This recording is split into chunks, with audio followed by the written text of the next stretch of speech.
예수님이 하나님이시지만 인간으로 오셨기 때문에 그 예수님도 꿈을 가졌다는 것이죠. 예수님이 이 땅에 오셔서 제일 먼저 설교 1번으로 하신 말씀이 하나님 나라가 이곳에 왔다는 거예요. 이 말은 이 세상은 결코 천국 같지가 않은 거죠. 좋은 일도 가끔 일어나지만은 좋은 일보다는 슬프고 힘들고 어려운 일이 많은 세상이에요. 그래서 마태복음 16장 18절에 보면 내게 이르노니 너는 베드로라 내가 이 반석 위에 내 교회를 세우겠다.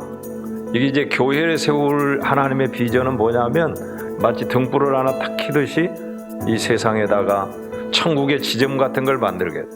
아이고 교회를 보고 무슨 천국의 지점입니까? 그렇게 생각하세요?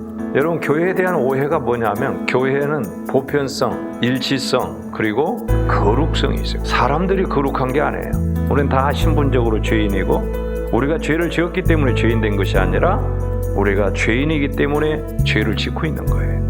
죄인들이 모였는데 왜 거룩한 교회인가?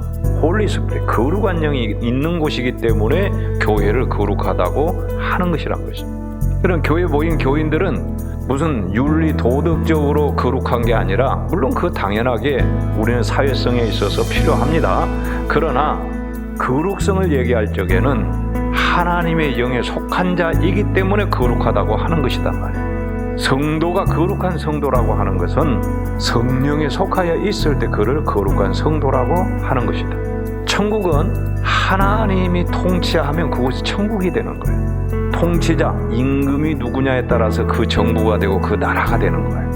예수님이 말씀하는 천국을 이곳에 이루겠다는 것은 하나님의 통치가 퍼져가고 모든 각 사람의 영혼들이 하나님의 섭리와 주권 아래서 움직여지는 그런 나라를 만들겠다는 거예요. 그거를 교회라고 했다는 거예요. 그래서 이 말씀한 거예요. 너는 베드로라 내가 이 반석 위에 내 교회를 세우리니 음부의 권세가 이기지 못하리라. 음부의 권세란 것은 지옥 권세인데요. 이 권세의 지배력을 얘기하는 겁니다. 죽음과 파멸과 좌절과 우울감과 고통과 인간성 파괴하는 모든 어둠의 세력들이에요. 지금도 여러분 성도이든 아니든 간에 이 음부의 세력에 의해서 너무너무 사람들이 괴로워하고 고통스러워하고 그래서 이 음부의 세력을 걷어내고 부활의 영, 기쁨의 영, 소망의 영, 사랑의 영, 밝은 영으로 천국 백성을 만들어가는 것이 예수님의 비전이다. 이것이 예수님의 꿈이에요. 그래서 이런 예수님의 비전 안으로 들어오는 그런 사람들이 우리가 하나님의 백성들이라고 말을 하는 것입니다. 자, 오늘 본문에는 보면 이런 이야기가 나와요. 말씀을 마치고 시몬에게 이르되 깊은 데로 가서 그물을 내려 고기를 잡으라. 이게 상식적으로 보면 기분 나쁜 얘기입니다. 지금 밤새 고기 잡았던 곳이야. 그리고 빈 그물로 왔어. 그런데 이 사람 내가 지금 어부도 아니고 갈릴리 사람도 아닌데 깊은 데 가서 그물을 내려 고기를 잡으라는 거예요. 이게 단순한 게 아닙니다. 왜냐하면 그물을 한번 땄으면 다시 이거 손질해야 되는 거 일이 보통 많은 게 아니에요. 그런데 고기 다시 잡아봐라 이렇게 얘기할 때 또 시간대로 봐서도 지금 고기 그렇게 많이 잡을 그런 시간도 아니란 거죠. 그런데 이 베드로의 대답, 말씀에 의지해서 내가 그물 내리겠습니다. 이거 하나야. 말씀에 의지해서 이렇게 한다는 그 말은 자기의 경험을 절대화하지 않는다는 거예요. 우리가 자기 생각 안에 감옥에 갇히지 말아야. 말씀에 의지했을 때 어떤 일들이 일어나는가. 물에 가라앉을 정도로 이렇게 많은 고기가 잡혔다는 것이죠.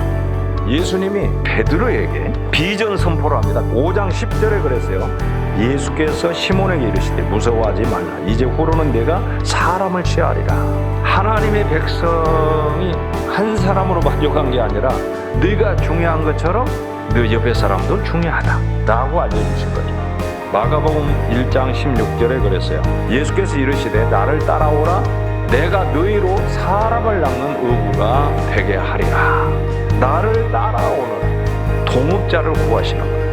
그 동업자를 우리는 신앙적으로 제자라고 말을 하는 겁니다. 어떤 회사는 들어가려면 조건들이 쫙 있어요. 이력서 내가지고 학교는 어떻게 해야 되고 경력이 어째야 되고 이런 게 다 있어요. 그런데 예수님은 그게 없어요. 예수님께 따르는 자는 딱 하나, 믿음이에요. 결단하기가 쉽지 않죠. 근데 모든 거 다 의망, 의구, 거물 다 두고 그냥 따라갔어요. 꿈을 품으면 하나님 우리에게 능력을 주시는데 누가복음 9장 1절에 보면 제자를 불러 모으사 모든 귀신을 제어하고 병을 고치는 능력과 권위를 주고 능력과 권위를 공유했다는 거예요. 예수님의 권세, 내 권세. 예수님의 사랑, 나의 사랑. 예수님의 은혜, 나의 은혜. 하나님이 날 사랑해서 하나님이 쓰시는 모든 권세와 능력을 그 제자인 그와 공유하겠다. 예수님은 오늘 우리를 향해서 꿈을 가졌어요. 무슨 꿈일까요? 이곳에 하나님 나라를 세우시고 이곳에 있는 성도들 한 사람 한 사람 속에 하나님의 주권과 통치와 섭리와 은혜가 돼서 주인이 되기를 원하십니다. 그로 인해서 우리에게 참다운 자유를 주시고 은혜를 주셔서 우리를 동업자 삼으시기를 원하시는 것입니다. 이게 바로 예수님이 이 땅에 오셔서 이루려고 했던 꿈이에요. 그 꿈은 아직도 진행해요. 우리가 다 제자의 부름에 순종해 나가서 주님과 함께 꿈을 공유하고 하나님 나라를 이루어갈 수 있기를 바랍니다.